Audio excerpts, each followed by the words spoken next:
Israel has accepted President Trump's envoy, Steve Witkoff's plan to extend the temporary ceasefire by 50 days. During that time, we can discuss the conditions for a permanent ceasefire that will end the war in Gaza. Israel has decided to stop letting goods and supplies into Gaza, something we've done for the past 42 days. Gencatan senjata tahap pertama di Gaza hampir berakhir. Namun, negosiasi tahap kedua yang bertujuan mencapai gencatan senjata permanen belum membuahkan hasil. Sesuai kesepakatan, seharusnya gencatan senjata tahap pertama berakhir pada Sabtu 1 Maret 2025. Kenyataannya, Israel masih mengulur-ulur dan belum mau melanjutkan gencatan senjata tahap kedua. Hamas pun menuding Israel berusaha menggagalkan kesepakatan gencatan senjata. Siasat apa yang dilakukan Israel untuk menunda gencatan senjata tahap kedua dan seperti apa tanggapan Hamas?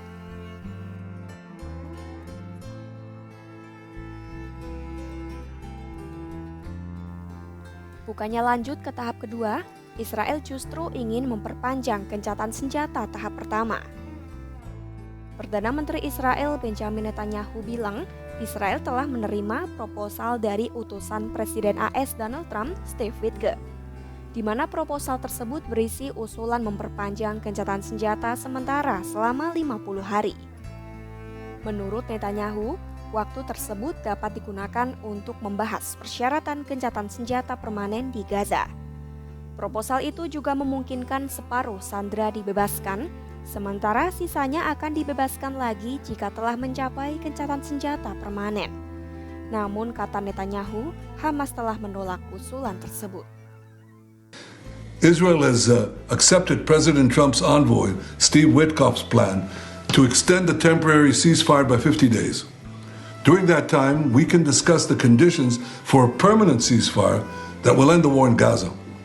In Witkoff's plan, half of the hostages would be released right away, and the remaining half would be released if we reach an agreement on a permanent ceasefire. Again, Israel has accepted this plan, I accepted this plan, but so far, Hamas has rejected it. Sebagai konsekuensi atas penolakan Hamas, Israel telah menghentikan akses masuknya bantuan kemanusiaan ke Gaza. Netanyahu menyebut seluruh bantuan dihentikan karena Hamas mencuri pasokan dan mencegah warga Gaza mendapatkannya. Hamas juga dituding menggunakan bantuan kemanusiaan untuk menunjang pergerakan militernya. Hamas had also put forward positions for a permanent ceasefire that are totally unacceptable. Israel has decided to stop letting goods and supplies into Gaza, something we've done for the past 42 days. We've done that because Hamas steals the supplies and prevents the people of Gaza from getting them. It uses these supplies to finance its terror machine, which is aimed directly at Israel and our civilians, and this we cannot accept. We will take further steps if Hamas continues to hold our hostages.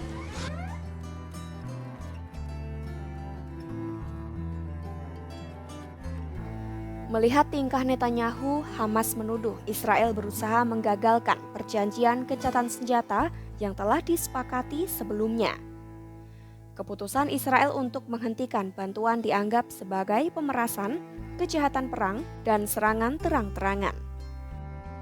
Juru bicara Hamas, Hazim Qasim, menyebut tak ada negosiasi yang diadakan untuk tahap kedua saat tahap pertama hampir berakhir.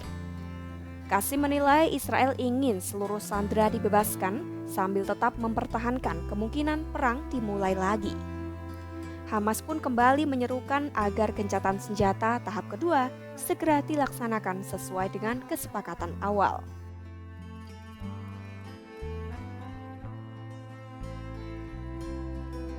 Israel tampak mengancam Hamas dengan lebih banyak konsekuensi jika mereka tak setuju memperpanjang gencatan senjata tahap pertama. Dalam sebuah pidatonya, Netanyahu menegaskan Israel tidak melanggar kesepakatan gencatan senjata. Netanyahu menilai Hamaslah yang melanggar kesepakatan gencatan senjata tahap pertama berkali-kali. Oleh karena itu, Netanyahu mengatakan IDF dapat melanjutkan operasi militer di Gaza jika negosiasi gencatan senjata dalam periode ini tidak efektif. Kata Netanyahu, ketentuan tersebut telah didukung oleh sekutunya Amerika Serikat baik pemerintahan Joe Biden maupun Donald Trump. ישראל איננה נמצאת בהפרה, בעוד שהחמאס הפר פעם אחר פעם את ההסכם של שלב א'.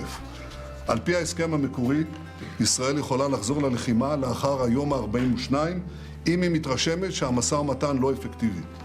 הסעיף הזה נתמך במכתב צד של הממשל האמריקני הקודם, וקיבל גם את הגיבוי והתמיכה של ממשל טראמפ. אבל על אף זאת, הסכמנו למתווה וויטקוף, כי אנחנו מחויבים להשיב את חטופינו. בעוד שישראל הסכימה למתווה הזה, החמאס עד כה דבק בסירובו, הוא לא מסכים למתווה. אם חמאס ישנה את עמדתו, ישראל תיכנס מיד למשא ומתן ליישום המתווה.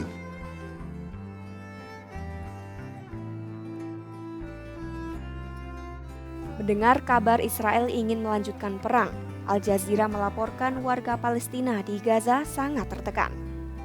Mereka merasa kesepakatan gencatan senjata sangat rapuh.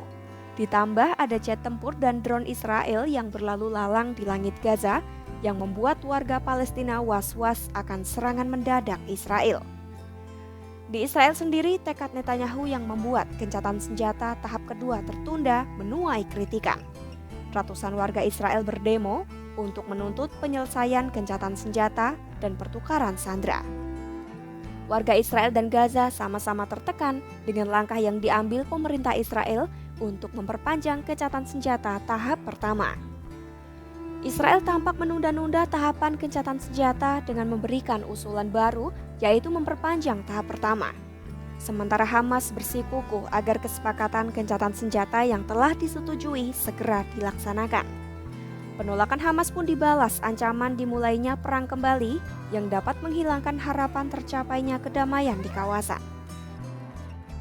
Akankah gencatan senjata berlanjut hingga tahap terakhir sesuai kesepakatan? Simak perkembangannya hanya di kanal YouTube Kompas.com.